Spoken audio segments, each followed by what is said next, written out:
defeat this. They did a good job not leaving any clues behind. Yeah, give me some of that back. Every time you complete an investigation, you borrow go back up. Walking around in this hallway has actually paid off quite handsomely. Huh? How, sir? In a variety of different ways. I think it's time we had a little chat with the real culprit of this case. You know who the killer is? Wow, Mr. Edgeworth. As long as my logic is sound, then yes. The mastermind behind this murder is none other than Mr. Portsman, whatever. What? Mr. Portsman? I knew it. That's exactly what my logical senses were telling me too. I suspected it was him from the very instant he accused Maggie of being the killer, sir. That is anything but logical. Ladies and gentlemen, prepare yourselves. Come what may, it's time to knock on the truth's door. March 14th, 5:12 a.m. High Prosecutor's Office. Room 1202. Mr. Portsman, I finished processing the body's letters, sir. Alright, let me take a gander at it. Pass it here.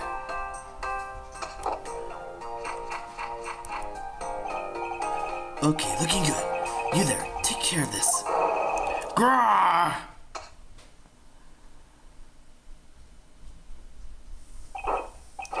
Well, if it isn't Detective Gumshoe. End the line for you, Mr. Portsman. We've got you now.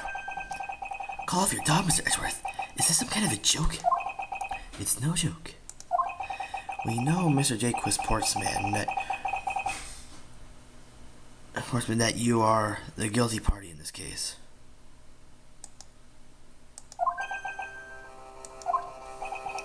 You must be pretty upset getting chased out of your own room. I'd be mad too. So I guess you can stay, if you promise to stay out of our way. You intend to hide your crime under guise of a prosecutor doing his job.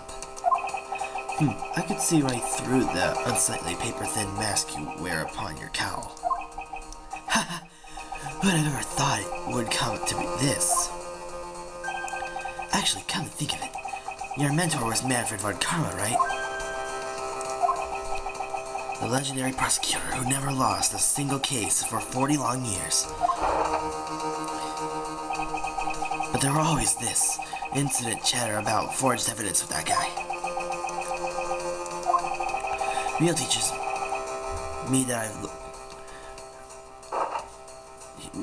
me I've got to stay on the lookout for false accusations, don't you? Are you done trying to play mind games with me? Because they won't work. The only thing you should be using that mouth of yours for is explaining yourself. Although that too will only dig your hole deeper. Either way, your game is up. What, you full of yourself, or we full of ourselves, even though you haven't yet to prove anything.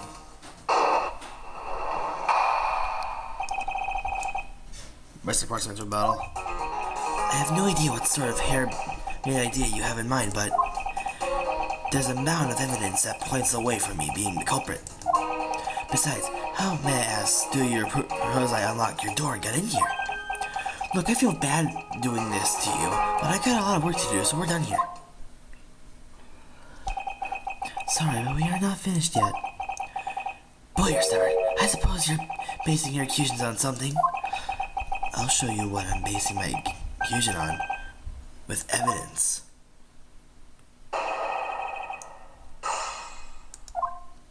Okay, I think you gotta go to where he says, how do you get in here?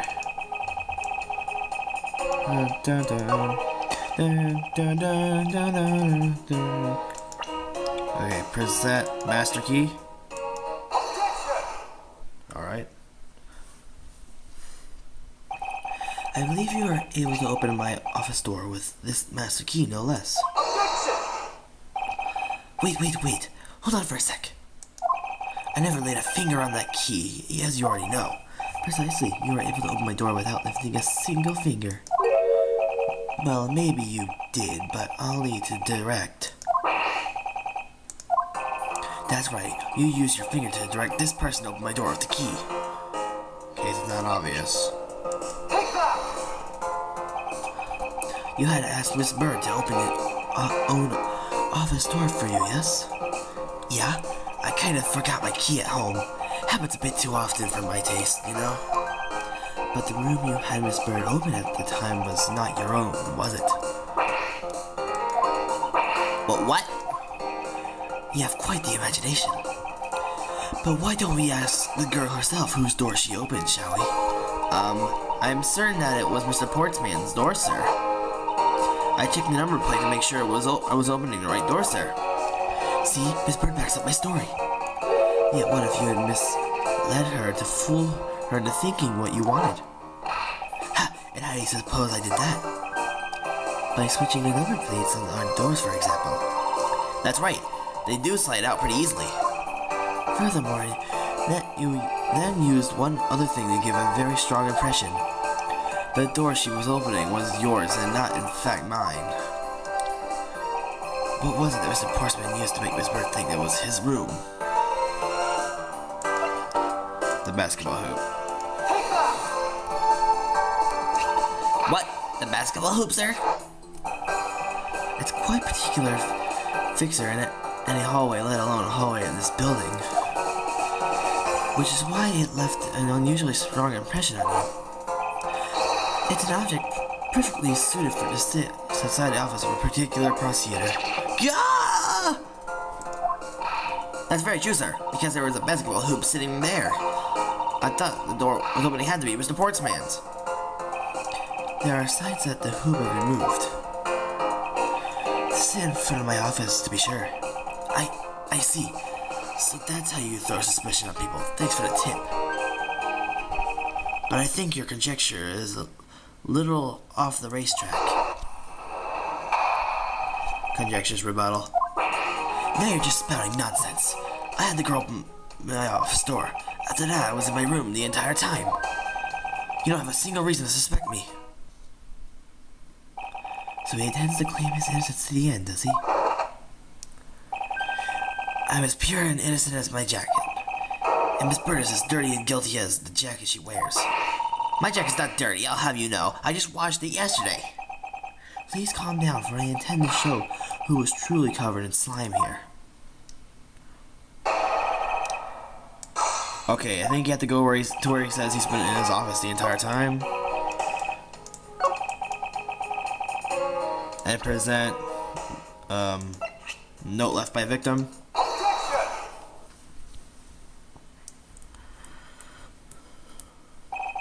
That was a lie.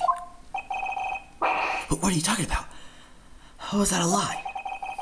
This is a note that the victim left for you, Mr. Portsman. A note? It was left under your door. Or did you not notice? And right here it says, "But you're out." You were not in your room when the victim came to call on you. So then, where were you and what were you doing? Ah! Shall I explain in full detail for you? You were busy snooping around in my room, in the very room you had Miss Bird open for you. That's just nonsense. You have no evidence that I made the girl open your door for me. Oh, but I do. I have very decisive evidence. No way! This is proof positive that you had Miss Bird open the door for you. Okay, let me think about this one.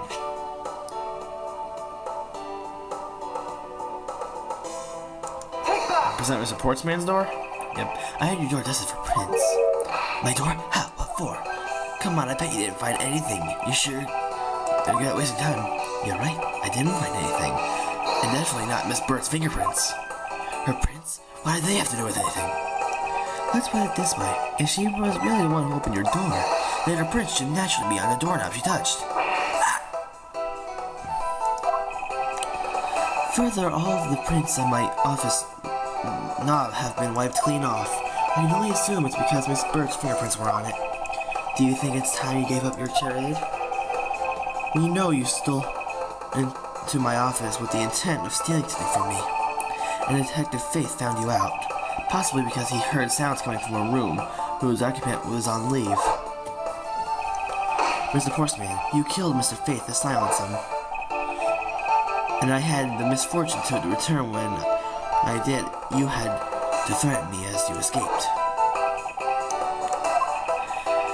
As I said when you had the gun to my back, No one gets away with committing in my office.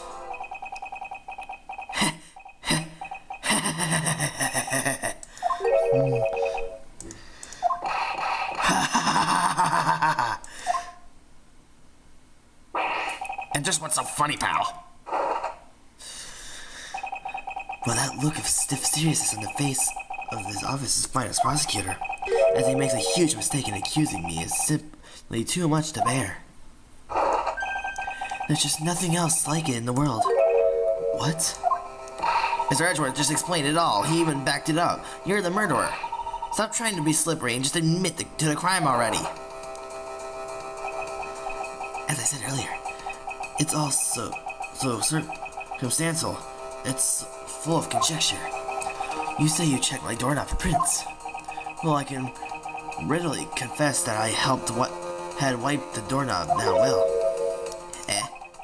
I'm a little obsessive compulsive, you see. I didn't want to touch a doorknob that you had touched, which is why I wiped the doorknob now as soon as I could after you opened the door. After that, it makes perfect sense that only Jim's and my own prints would be on there. You made it up just now, didn't you? Furthermore, as the note Jim left for me, do you know exactly what that was? For all we know, he could have left it there before I arrived at the office. Like early evening, for example. Are you saying you failed to notice a note at your doorway? Hey, even geniuses fail at times. That's not true. It was probably too preoccupied by a little related matters, although that's no excuse. Now that's just a flat-out lie. There's no way you didn't notice a note that size. Oh, but you can't prove that, can you? Say something, Mr. Edgeworth. Back me up here. Portsman makes a good point. I can't prove that he didn't overlook it. Besides, I have an airtight alibi. Airtight, you say? I only realized that I had one just now as we were talking.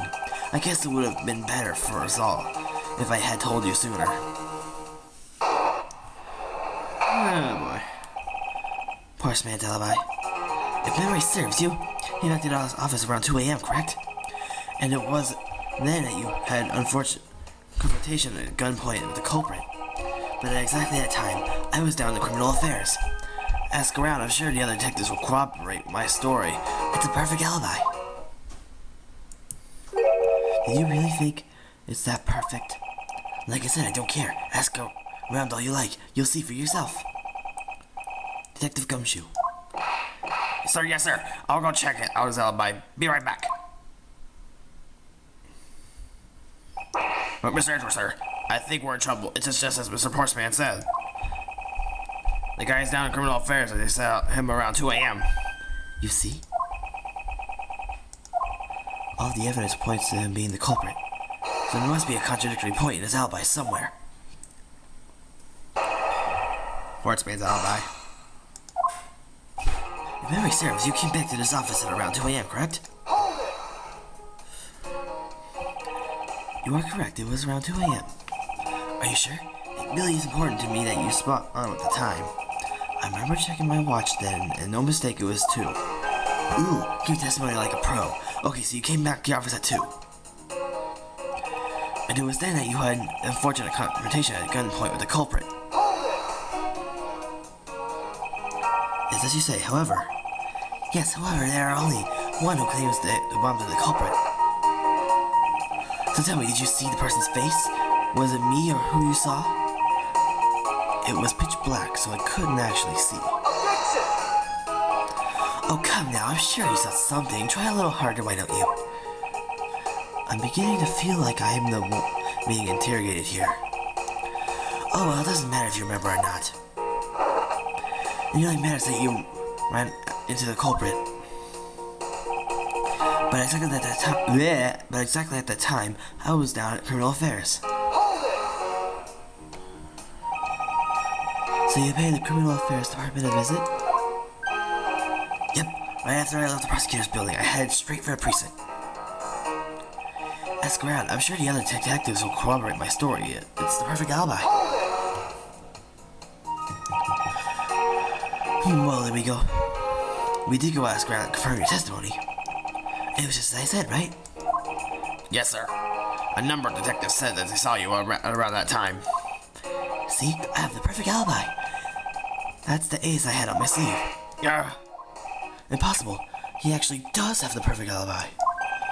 What's wrong? Why does sudden sullen look on your face? Can't you say anything back, Mr. Edgeworth? I think we've reached the end of the line and it's time to get off this crazy train. You there, sir. Please escort the young lady out. But remember, be gentle. Maggie! Detective Gumshoe!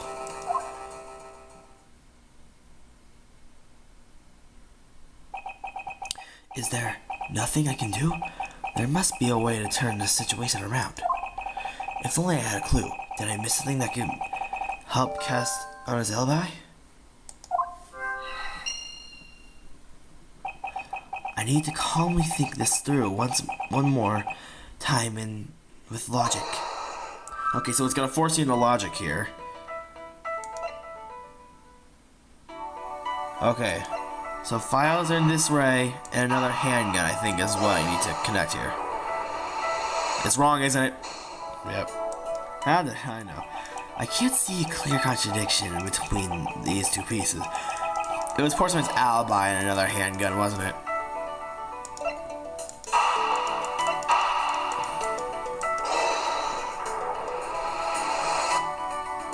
There we go. There were two bullets left at the scene of the crime. One that robbed Mr. Faith of his life, and one that nearly robbed me of my jacket. However, the murder weapon only shows signs of being fired once, meaning that it's entirely possible that a second gun was used in my office tonight. But seeing as how the killer had to steal Mr. Faith's gun, I doubt the killer had another gun in their sleeve. Therefore, the second gun could have been property of an entirely different person, which could mean that there was another person who paid a visit to my office tonight.